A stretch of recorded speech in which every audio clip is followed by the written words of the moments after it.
In a hospital where Samuel work is a cabinet where where the medicine bottles are stored. A sticker with a cross will be pasted on the medicine cabinet. The cabinet looks as follows. So we have a picture and a diagram. The picture of the medicine cabinet, and we can see there's a shelf there in somewhat in the middle, and medicine at the top and the bottom. And then we have the diagram with the dimensions. This one is smaller than this one, so we have the length, which is the longer distance, and the breadth or the width, and then we have the height. And they are all in centimeters, so that we don't have to worry about making them the same.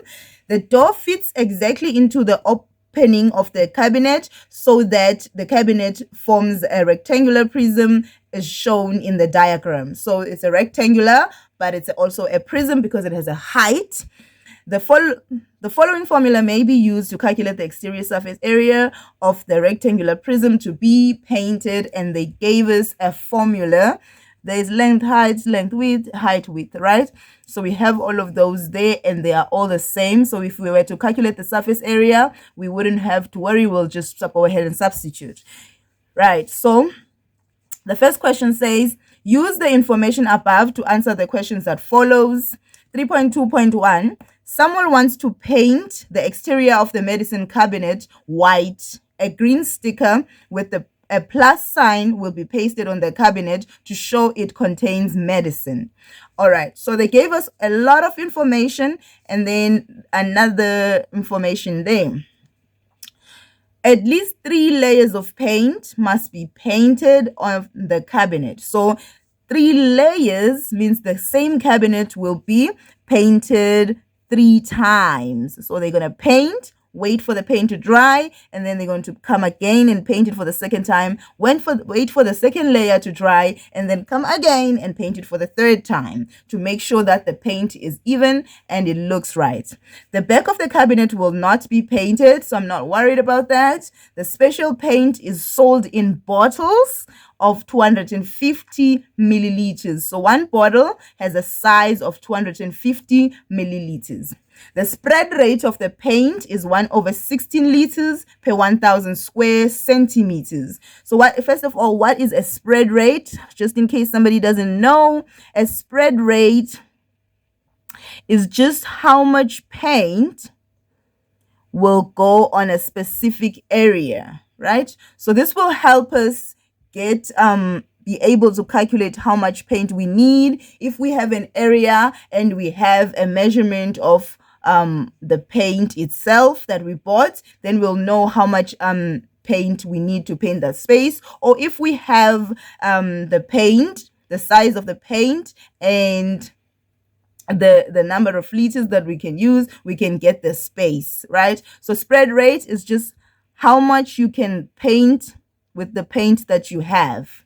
So in this case, they're saying 1/16 liters per 1,000 square centimeters. So 1,000 square centimeters will be painted with 1/16 liters. Now, as you know, fractions like this, I just go on the calculator and say 1 divided by 16 and use the decimal number instead. That makes more sense to me. So then they say Samuel calculates that he needs 3 bottles of paint. Is Samuel correct? Do calculations to verify your answer, right?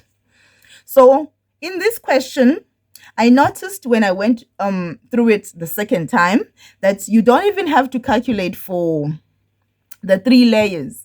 You can calculate for 1 layer and then check if 1 bottle will be finished for 1 layer, and then since there's 3 layers, 3 bottles will be needed. But I prefer to do it the complicated way so that I can prove to the marker that I know what I'm talking about. Just kidding. Okay, so but I'm going to do it by calculating everything, so that next time if you get a question that you can't clearly see from just 1 layer, you can be able to calculate as well. So first we're going to use the formula to calculate the area of the cabinet, and then we get the area we multiply it by 3 to know for the 3 layers how much space we going to paint. So the next step is to use the spread rate that was given to us, which is 1/16 liter, which is equal to 1,000 centimeters squared.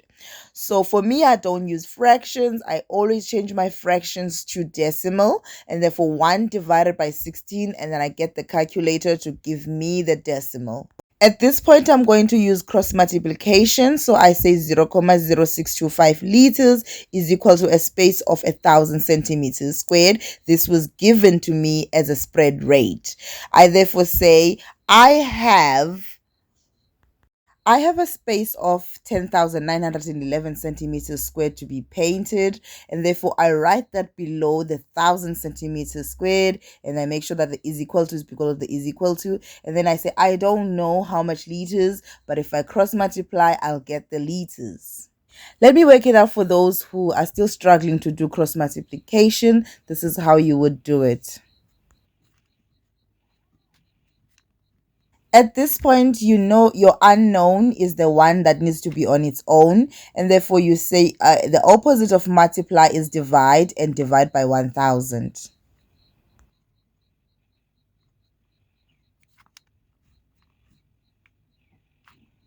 So as it turns out, I will need 0.6819 liters, and therefore I go back to my bottles. I was told that each bottle is 250 milliliters, and therefore let's check if 3 bottles will be enough. So I multiply the 250 by 3 and I get 750 milliliters. Now I can't compare if it's enough or not because my calculations are in liters and the bottles are in milliliters. So what I'm going to do is convert milliliters to liters, but if you want, you can also convert liters to milliliters, and then you will have your answer.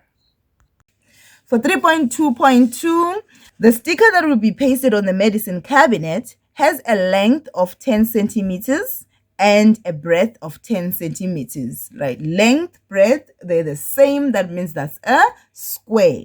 The stickers are sold in rolls of 2 meters. If the hospital needs 50 stickers, how many rolls of stickers must they buy? So here we have rolls which are sold in meters, or a length or a total length of the roll. So we can't use area to divide. We have to use the length of the stickers and the length of the one sticker, the length of the one sticker and the length of the roll to find how much, right? So let's do it. Since the length of the stickers are in centimeters, we're going to change the roll into centimeters as well, or convert to centimeters. Then we can use the length of the roll and the length of the sticker to find the number of stickers that will be in one roll. So to convert 2 meters, we multiply it by 100 and then we get 200 centimeters. Then we take 200 centimeters of the roll, divided by the length of the sticker, which is 10 centimeters, and we get 20 stickers from one roll. Now we need 50 stickers. How many rolls? We will need 3. Because two rolls will give us 40 stickers and 3 rolls will give us 60. So we can